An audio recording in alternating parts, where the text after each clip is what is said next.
नाम में इतनी शक्ति कैसे? कैसे नाम जपने से नाभि का प्राकट्य होता है? इस रहस्य को समझने के लिए हम आज नाम की वास्तविक शक्ति का रहस्य उद्घाटन करते हैं। आइए श्रवण करते हैं। जय श्री हरि। पूज्य गुरुदेव के चरणों में बारंबार प्रणाम। विद्वान संत महात्मा कहते हैं, ये जो नाम है ये शब्द ब्रह्म, और शब्द ब्रह्म का प्रादुर्भाव नाद ब्रह्म से होता है। नाद अनादि है, जब से सृष्टि तभी से नाद है। नाद ही परम ज्योति है, नाद ही स्वयं परमेश्वर श्री हरि है। तभी कहा गया, नाद रूपम परम ज्योति नाद रूपी परो हरि। ये नाद परमेश्वर का वाचक है। नाद ब्रह्म से शब्द ब्रह्म का बीज प्रादुर्भूत होता है। वेदों का प्रादुर्भाव इसी नाद ब्रह्म द्वारा कहा गया। नाद का उद्भव परमेश्वर की सच्चिदानंदमयी जो भगवती स्वरूपा शक्ति होती है उससे होता है।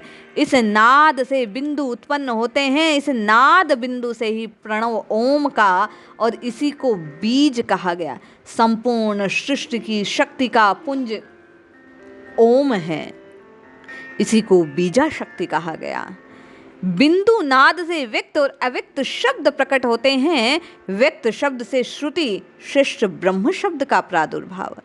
आदि नाद बीज से पंच तत्व की उत्पत्ति बतलाई जाती है। पंचभूतों में सबसे प्रथम महाभूत आकाश गुण शब्द से बना है। योगी लोग इसी नाद साधना में सब प्रकार की सिद्धियों को प्राप्त कर लेते हैं। ये परम ब्रह्म को पा लेते हैं। अनाहत नाद योगियों का परम ध्येय यही नाद ब्रह्म कहा गया है। इसीलिए बार बार साधु महात्माओं द्वारा इस नाम ब्रह्म को इतनी श्रेष्ठता के साथ प्रकट किया जाता है। नाद को शास्त्रों में धर्म, अर्थ, काम और मोक्ष का साधन बतलाया जाता है। नाद सारे संसार की सृष्टि करने वाला है। नाद से शब्द और शब्द से नाम का प्रादुर्भाव है। शब्द ही परमात्मा का रचनात्मक स्वरूप कहा गया। शब्द ही परमात्मा कहा गया। तभी बाबा कबीर कहते हैं, कहे कबीर ते शब्द को परखे ले तू भाई। शब्द आप करतार भाई, जप ले तू रघुनाथ। ईश्वर ही तरह नाद या शब्द की प्रत्येक स्थान पर मौजूद रहता है। सुरत नाम सुने सब जब काना, हंसा पावे पद निर्वाणा। नाद या शब्द परम पिता परमात्मा की सर्वव्यापी शक्ति धारा है। इसका अनुभव अभ्यासी अपने अंदर सुरीली ध्वनि के रूप में करते हैं। संत इस शब्द, नाद, धुन, अनाहद, अनहद, वाणी, हुकुम आदि अनेक नामों से पुकारते हैं। सभी संतों ने शब्द के अभ्यास में सब करनी का सार कहा है। नाम या शब्द जिस संत ने जपा, जिसने हृदय में धारण किया, उसने अनहद को पा लिया। अपने आप में उस परम शक्ति को ध्वनित कर लिया। इसके उत्पन्न होने से कोई स्थूल कारण नहीं है, अपितु संसार, मन, माया की सीमा से परे जो चेतन मंडल है उस तक पहुंचने का साधन ये नाद ब्रह्म, ये शब्द ब्रह्म, ये नाम ब्रह्म है भाई।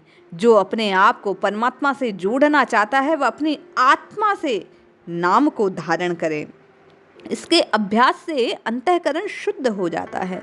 जब बारंबार ओंकार की ध्वनि की जाती है, ओम की ध्वनि की जाती है, तो आप भीतर ये अनुभूत करते हैं कि नाभि से लेकर और आपके मस्तिष्क तक मानो कोई तरंगे उठ रही हैं। ये नाद ब्रह्म का, ये शब्द ब्रह्म का, ये नाम ब्रह्म का प्रभाव है। यही चेतना जो भीतर झंकृत होती है, यही वास्तविक चेतना तक हमें पहुंचाती है।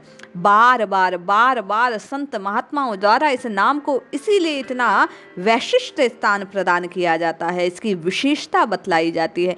आप किसी एक नाम को जब बारंबार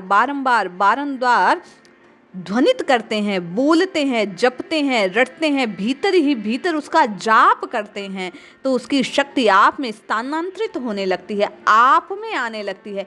आपकी आंतरिक चेतना प्रज्वलित होने लगती है, बढ़ने लगती है।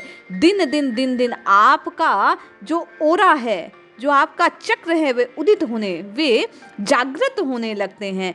एक नाम जपने से सारी साधनाएं, सारी सिद्धियां, सब निधियां आपकी दास बन जाती है। इसीलिए संत महात्मा नाम की शक्ति को जानकर, अनुभूत करने के कारण इस नाम को इतना विशेष कहते हैं। इसलिए भाई बहन, जपिए जपिए जपिए, नित्य निरंतर केवल और केवल नाम को जपिए। इस नाम को जपने से सारे साधन स्वतः सुलभ होंगे। आपकी साधना सिद्धि तक पहुंचेगी। आपके जीवन के सारे कष्ट स्वतः समाप्त हो जाएंगे। परमानंद की प्राप्ति इसी नाम ब्रह्म से आपको अनुभूत होगी। जय श्री हरि।